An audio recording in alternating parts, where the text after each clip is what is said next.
All right. Hi, Randall. Hey, Anthony.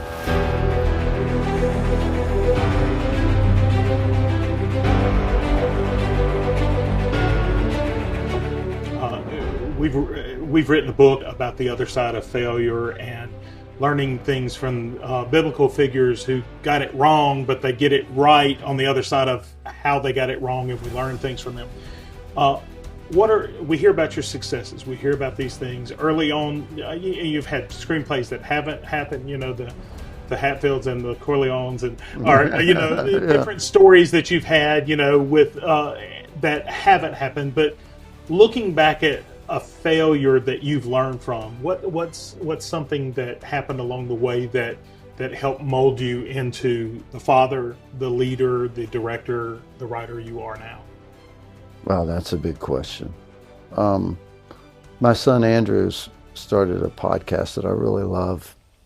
That we have a problem. No, we have an opportunity. I think that's a great example of this, and I'd love to see this book about failure, because what is failure? Is there even any such thing? Failure to me would be that you didn't try, and that guarantees failure. When I heard about Opryland having, I was in school in North Carolina, and I heard about Opryland having auditions.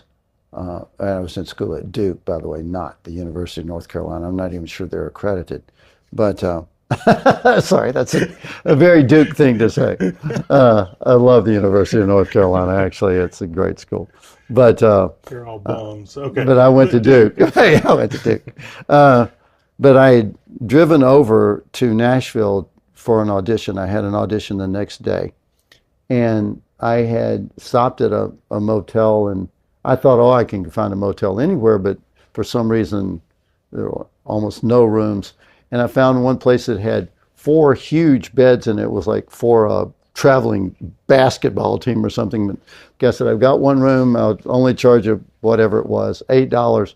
You promise to sleep in only one bed. It's like, I only need one bed, dude. But I lay in that bed and I said a prayer. And my prayer was, I don't know if this is not just ego and fantasy that I'm thinking that I could ever be a singer-songwriter.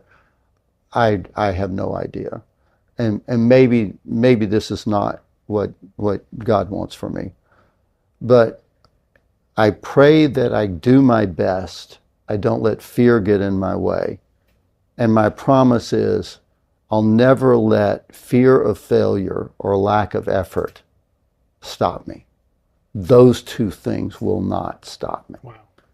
And I can tell you, yesterday when we got to go to the Anderson United Methodist Church, and we had arranged that I would get to sing Precious Lord, Take My Hand there.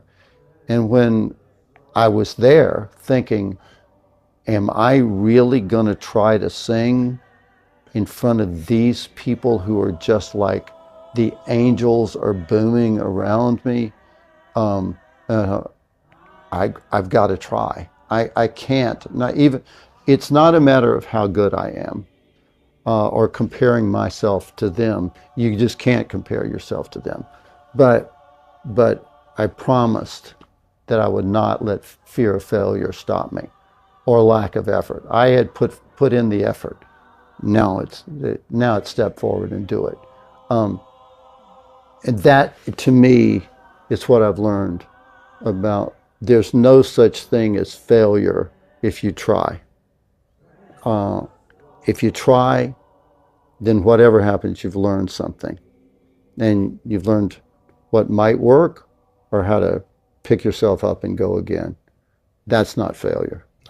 And what a beautiful service. And the pastor, with you talking about Peter stepping out of the boat, and I've shared this story a lot anytime I speak to a group, talk about, every pastor talks about, he takes his eyes off Jesus and immediately starts to sink. But for me, I worked on a shrimping boat growing up, and that story resonated with me, because I would imagine stepping out of the boat to walk to Jesus.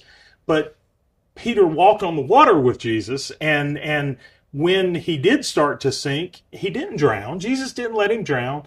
Everybody else in that boat could have gone and walked with him.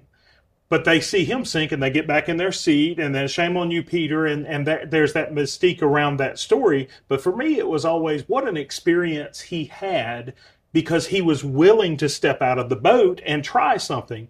And I think as believers and things in our life, we step out of the boat and we can have this experience. Most of the time, we're probably not going to drown because Jesus is still with us. He's still beckoning to us and he's still watching for us. But we get to experience this incredible thing, even if we don't get it all right, even if we have problems with it, even if it doesn't turn out perfect. We still had this incredible experience. And when I think of you coming from your Tennessee roots and going and directing a major motion film is not the same as walking on the water with Jesus, but for that little boy from Lizard Lick roots, it is. It absolutely is. And it's an experience of being able to share and being able to, your film Heaven is for Real, which points people to a conversation and points people to Christ in a way that a lot of other things aren't able to. So to me, that particular story, that experience of stepping out of the boat, I think you personify that, and what an experience it's been. Yeah, yes. Amen to all of that. I do want to add at the same time, because they're particularly young people, I want to teach and encourage people to step out of the boat. At the same time, I want to remind them that you have to make the sacrifices. You have to practice. Again, my sons and I were talking about this morning. There's the vision of what you want to do and what you dream of and but you want to keep the dream alive, but you also need to keep working on it. There's a discipline. There's a discipline. And I see the discipline as part of the sort of sacrifice that shows, as someone said, the walls aren't there to keep you out. They're there for you to show how much you want in. And I think it's like, I love the process, and I'm constituted for it, of steady work. It's what you do every day makes you who you are. And you can make incredible progress if you do something every day and it stacks up over time. One of the things I discovered when I nearly lost my hand and I decided I was going to really learn to play the piano was that you start out and you can't do it. It's like a baby learning to walk. Things don't work. But if you just each day put forth some effort, then over time you suddenly find yourself, I can do this without even really thinking about it very much. So there is a price to be paid. Having said that, there's this other thing of sometimes, like say writing a song, there's a song that suddenly comes to you and it happens in 5 minutes and there it is. Yeah. And then there are the other things that you work on to get there. And it happens in both ways. We don't control.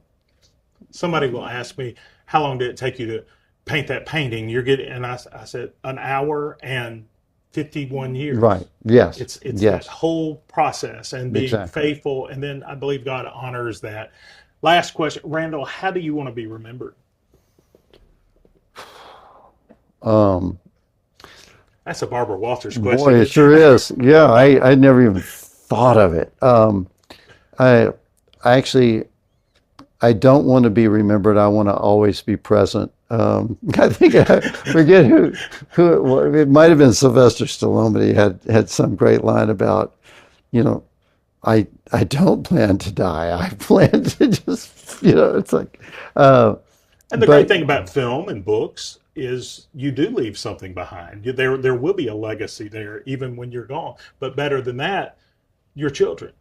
Yes, the an interesting thing that I've realized that has happened is, well, my sister and I have recently grown far closer than we ever were before at this stage in our lives, and it's a really beautiful thing. And as you do with a sibling, when we are sort of looking back at different pivotal events, we've realized that each of us sees them in different ways and has different memories about them, and even recalls them in some ways that are, one will say, I never knew that, or that's not the way it happened, or that's not the way I remember it. And the interesting thing is that we actually did have different experiences, even though we were in the same place at the same time, but what was going on within us and what we were perceiving, what we were focused on, was different. So one of the things that I've learned is that people see through their own eyes, and that almost changes more than whatever it is that they're actually looking at. So in a sense, I remind myself at every birthday that I'm old enough not to care about what other people think. So it's pretty much that. It's not in my control how anybody's going to think of me. I think you're going to be well remembered. I have a gift for you. We're so excited, and we, again, already feeling this warm bond with you and your sons, and we think this is the start of a beautiful friendship, and I'm so excited. And we have a little something. I know that you're a fan of Mark Twain. Oh, my goodness gracious. This is a painting that I did for my Tom Sawyer book. Wow, you caught his eyes. Woo. So much emotion in his eyes. And we'll ship that out to you. You won't have to carry that on the plane. But thank you so much. That's something I wanted you to have, one of the originals from that. Well, I tell you, can't get much better than Mark Twain. No, you can't. But his eyes are welling with emotions in it. I've never seen that portrayed, and yet I've always believed that about him too. You know, he's losing his daughter, I think maybe 2 daughters, and his wife, and to have written with such joy and love, and to have such tragedy in his own life, and you caught that in his eyes. That's remarkable. So a little something for you to take back to California. Thank you so much. Thank you so much for being here. Thank you, Anthony.